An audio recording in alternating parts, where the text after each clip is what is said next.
Welcome to Brick by Brick, a podcast produced by Move Your Mind, committed to changing the construction industry, one conversation at a time. There are endless issues surrounding mental health in companies. When comparing industry rates of mental illness, the construction industry sticks out like a sore thumb. 77% of employees say they've experienced burnout in their current job. At best, mental health issues lead to more sick days and reduced company productivity. At worst, it can lead to an increased risk of suicide, with the construction industry having a suicide rate 4.5 times higher than the general public. This needs to change. Dr. Mark McBride is a recognized diversity and inclusion leader who speaks about psychological safety in inclusive teams. He's the founder and managing director of EqualEngineers, a company offering a wide array of diversity and inclusion consulting and training services, as well as creative events.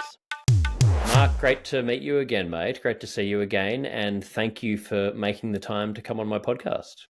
Absolute pleasure, Nick. I'm really delighted that you are willing to have me. No, I appreciate it. I mean, I really enjoyed our chat last time, and a lot of overlap and the work you're doing, in the construction, engineering, in those industries. It sounds really interesting. And I guess we both connected on the fact that it's just so needed, in terms of wellness, mental health, education, services in that area is, we can't do enough when it comes to that area. No, we can't.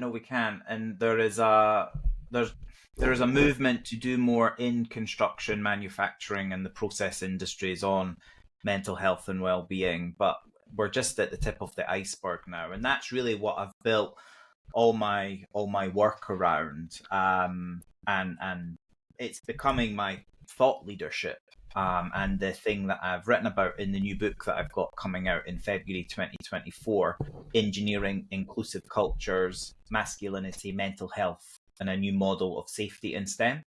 Bit of a mouthful, but I wanted to get all those words in there to reflect my background as a safety engineer, as a chemical engineer, and I really hope that the book provides a framework for practitioners to try something different, take an alternative approach to embedding inclusive cultures in high-risk industries.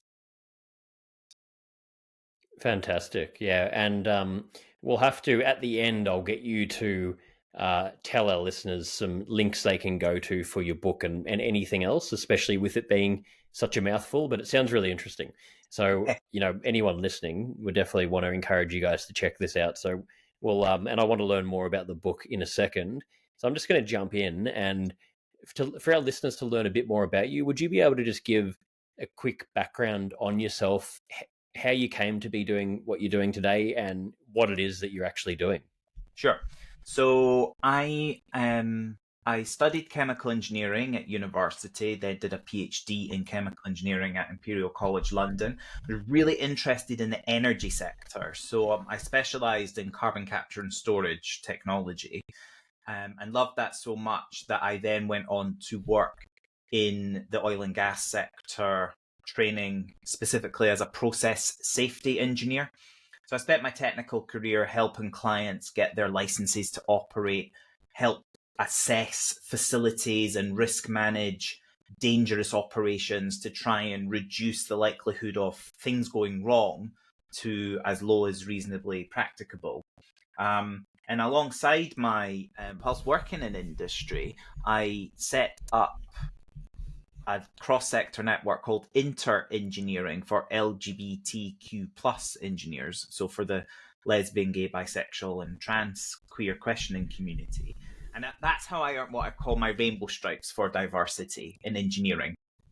So come 2017, I saw a need to step up and create a brand that would apply equal focus to each strand of diversity, and that's where the idea for my business, EqualEngineers, came about. And I've been running that for 6 years. We do events, recruitment, training, and consulting. We're mainly focused in the United Kingdom, but we have done some international projects. But about 2 years into that journey, I saw that the focus on each discrete diversity strand was having shallow impact. It wasn't leading to the systemic cultural shift in transformation that we need in terms of attitudes. What I found was that a lot of the people in the profession feel like they're being backed into a corner, i.e. the white, cisgendered, heterosexual, able-bodied, neurotypical males that represent 86% of the engineering population in the UK. And of course, when we come at this conversation in a polarizing, negative way, almost like the villagers with the pitchforks saying, you're the cause of all this inequity, how dare you, continue to keep that privilege, you need to divvy out more opportunity to others. People lash out. People do not make the effort to engage in the conversation. Men do not make the effort to engage in the conversation for minoritized groups. So I thought, we need to do something differently. And it was in about 2018 that I discovered the suicide rates in the construction, manufacturing and process industries in the UK. And something like 2 construction workers a day were dying through suicide. Something absolutely unbelievable, that if it was any other hazard in industry, as a safety engineer, we would be risk managing that out to reduce that likelihood to, as I said, as low as reasonably practical. So we have this sort of cultural issue where we have this high incident rate of suicidal ideation, self-harm, and the ambition of our diversity, equity, and inclusion efforts is to create that place where you can be your whole self, bring your whole self to work. Clearly, it's not resonating for the male majority. Otherwise, men would be able to be open about things going on in their private lives, things that may be driving this high incident rate that we were seeing. Men are not taught to be vulnerable, to role model, vulnerability. And that in a hyper masculine workplace culture, that kind of dominant force can be quite pervasive and quite binding. And it's trying to cut through that. So a lot of our work now centers on leveraging this data, because we did do our own data. I should have added that. We did our own research on masculinity in engineering. We did 2 surveys where we had nearly 1,000 respondents. And in both of those surveys, pre and post COVID, we saw 1 in 4 engineers reporting losing a work colleague to suicide, and a similar number, 1 in 4 reporting suicidal ideation or self-harm.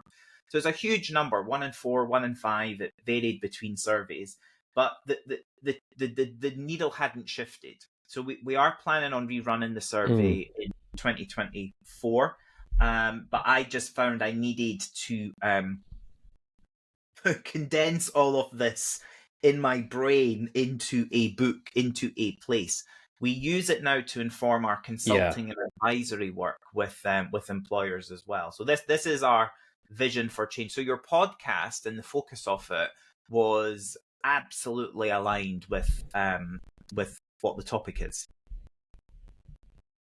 Yeah, that's fantastic. And I mean, commend you on all the work you're doing, because I've also seen, firsthand, I've spoken in construction companies in Australia, and I've seen how severe it is. And it's something that, I fell into talking in these companies, and I knew nothing about the construction industry beforehand, and I almost couldn't believe it.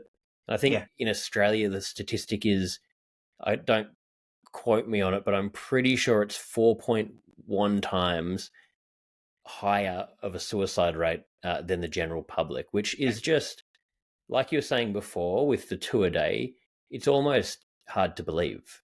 Yeah. Exactly. Like people, I can't believe more isn't being done about it. And it's just, it's shocking. It's long hours working away from home. It's very, very isolating.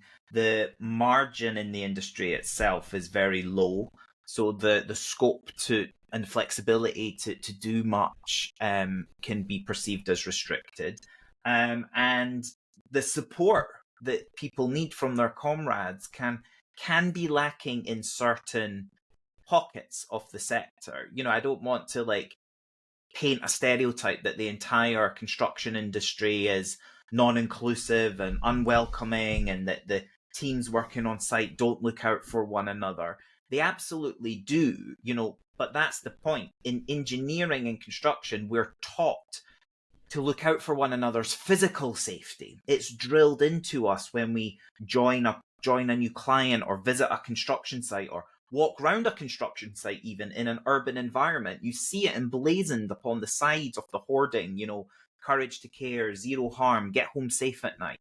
And so we're taught to respond if there's a medical emergency and someone needs our help, if someone breaks their arm, if someone gets electrocuted, if there's a dropped object that nearly impacts someone. We have to figure out how that happened, why that happened, and what processes and procedures do we need to change such that the likelihood of that happening again doesn't occur. But we're not taught on how to handle people if they're being different from the way they usually are, if there's a change in their behavior, if they're being more drawn in, being more silent, if they're exhibiting signs of,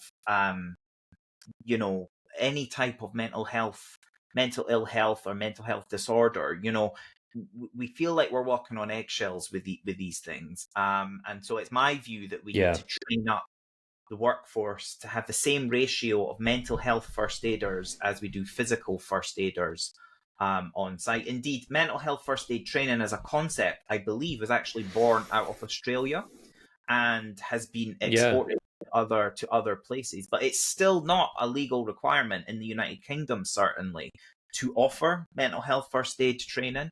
There is a big shift. There is a big movement in the industry recognizing these problems. And things are certainly underway to improve it. But my kind of contribution is that we can use this to also help shape our efforts to diversify the workforce, because the moment that men feel included and have dug a bit deeper to uncover moments where they felt excluded, they then meet the strategy for culture change from a place of, wow, I can benefit from this. This is for me as well. I've got something to give. So it's tricky, but I don't think it's insurmountable. Hey guys, if you're enjoying this podcast, please click the subscribe button, leave a like or comment, share with your friends, and follow me on Instagram at NickBrax. I really appreciate your ongoing support. Absolutely, and I don't think it's not the same in Australia. It's not a compulsory thing to have mental health first aid training, but yeah, I think it's so true what you're saying, because we can have great information, but without the really hands-on approach, it's really hard to get change to happen, because how are you going to encourage and help assist a construction worker that's never learnt about mental health to make physical change? I mean, it's hard enough when we want to make these changes. So it's a really, really tricky thing. What I was interested to ask you is, what do you think is the biggest factor holding men back in this industry from making these changes? I think one of the biggest things holding people back is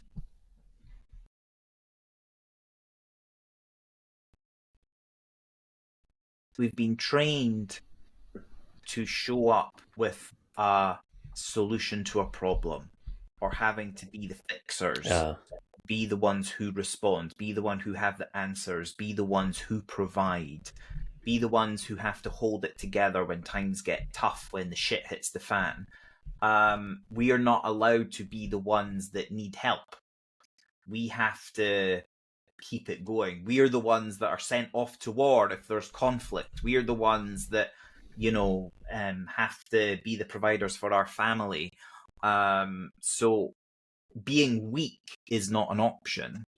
And I think, that is, there's whole pages and pages of research on all of this. That is men through time, from hunter-gatherers back in the Stone Ages through to, you've got to peel back the layers culturally when you think about the generations that are in the workforce now. So we do have an older workforce profile, those men that are in their 50s, 60s now, that have been in the industry for 30, 40 years, their dads are the ones that grew up in the war.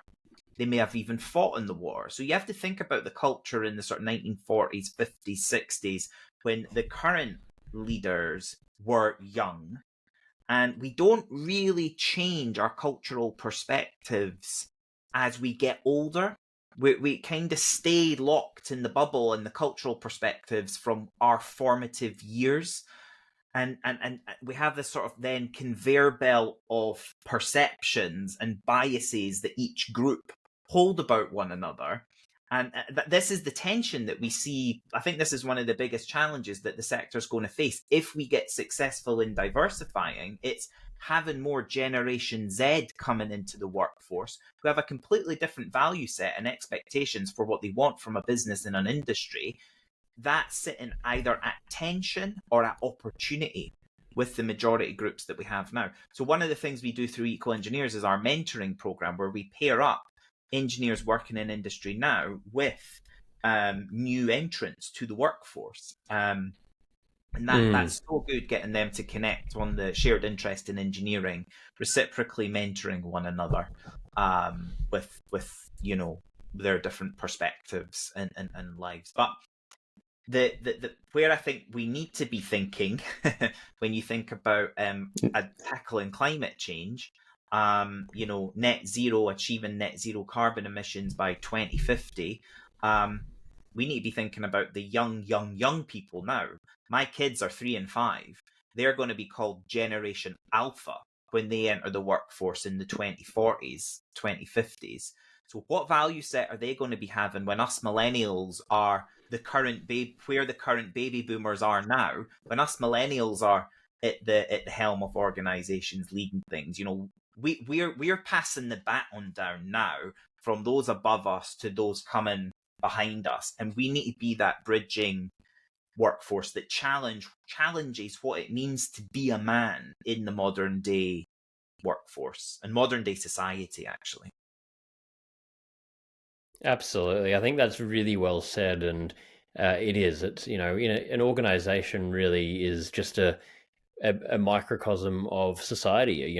These are there's cultural things in place that have been there for a long time, and we need to, it's a generational thing where we need to be part of making that change. So would love to talk to you more about this, but we're running out of time, so I might have to do a follow-up one. Absolutely. Where can we send, and where can everyone listening go if they want to get your book or learn more about what you're doing? Yeah, absolutely. So if they go to EqualEngineers.com, you'll find out everything on there about our services and the book that we have coming out. The specific URL is equalengineers.com/book/engineering-inclusive-cultures. Bit of a mouthful. I'll probably give you a link to put in the transcript, but that's equalengineers.com/book/engineering inclusive cultures. I think I'll be getting my IT person to make that a bit shorter, because that's a bit of a mouthful to say. Well, no stress. No stress either way. Well, yeah, as you're saying there, we will, for anyone listening, we'll have in the show notes links to the book and the website. So make sure to click and check it out. And, you're doing some great work. So, really do make sure to check it out. So we finish every episode with 5 closing questions. These can just be quick answers, whatever comes to mind. Okay. Nothing too crazy. Won't throw you too far under the bus here. So first one is, what's your best childhood memory that comes to mind? My best childhood memory? So many. The memory I've got in my mind right now was my first day at school with my best friend, Cat Ball. There's a picture of us when we were both 4, standing at the front door. And I guess I'm thinking about her right now because she's expecting her first born soon, in next month. So she's been my best friend since school, and it's amazing. So got lots of collected memories of childhood grouped into that friendship with her. Love that. What do you think is the single biggest burden on mental health in society. Hey guys, if you're enjoying this podcast and want to learn more, I've released my first book, Move Your Mind: How to Build a Healthy Mindset for Life, where I talk about my own journey with mental health and share tips from experts on how to maintain a healthy mindset. You can buy the book on Amazon or through my website at nickbracks.com/book. The single biggest burden for me, mental health in society, is judging others' external success and achievements and then evaluating that against your internal intrinsic motivation and how you're doing. I think we need to give each other grace, recognize that what you see is not what's going on beneath the surface, and we need to make an effort to create space for others to share. That's a massive one. It's a huge one, mate. I think that's such a great point. What's your personal definition of happiness? My personal definition of happiness is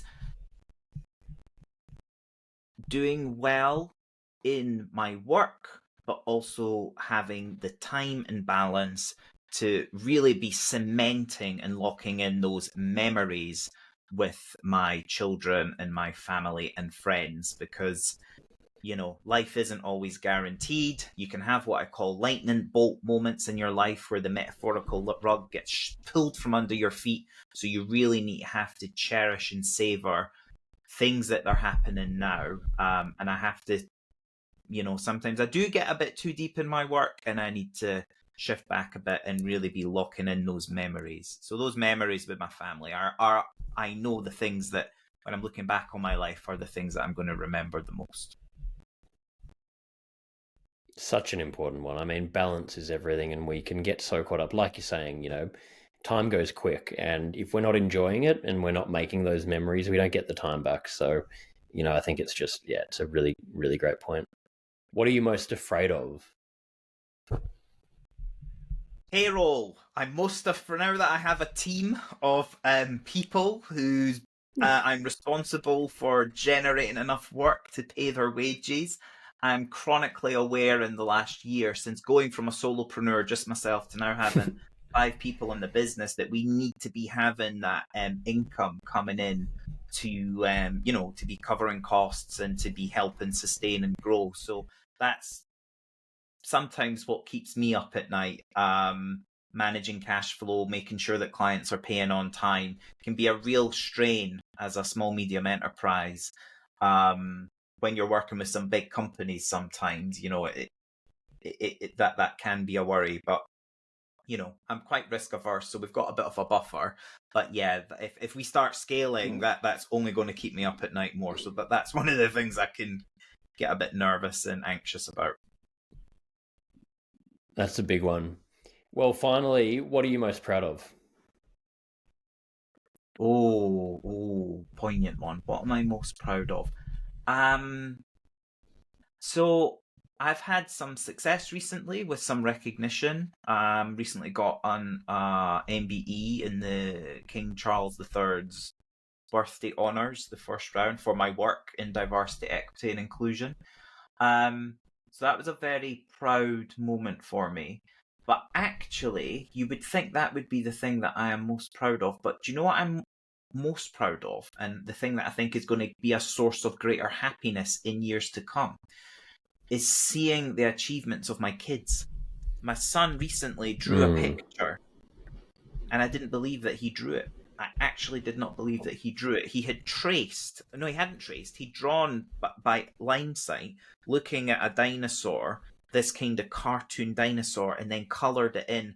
And it was our nanny that he'd done it with, and then he showed it to me. They showed it to me, and I just couldn't believe the quality of what he'd done. Now, I've since seen him do it with many other pictures, and so he's got such a skill for art, and he's only age 5. So who knows what him and my daughter harbor skills wise that they're going to just unveil as they get older. And I think when people say their kids' achievements are what they're most proud of, I always used to think, oh, okay, yeah, you have to say that, don't you? But genuinely, that moment of, wow, I really got a warm fuzzy feeling around that. So yeah, that I'm most proud of having had kids and also seeing them flourish and blossom and grow.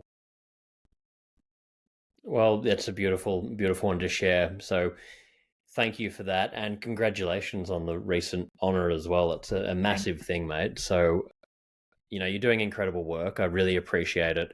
And yeah, thank you for making the time. Anyone listening, again, make sure to check out all the links. But Mark, thank you again. Thanks, Nick. It's been a pleasure. Thanks to Dr. Mark McBride for joining me today for Brick by Brick. Also, a huge thank you to those of you listening. I really appreciate your support. If you'd like to learn more or connect with me personally, visit www.nickbrax.com or send me a DM on Instagram at nickbrax. Please don't forget to click the subscribe button, leave a like or comment, share with your friends, and follow me on Instagram. It really makes a difference. Thank you so much.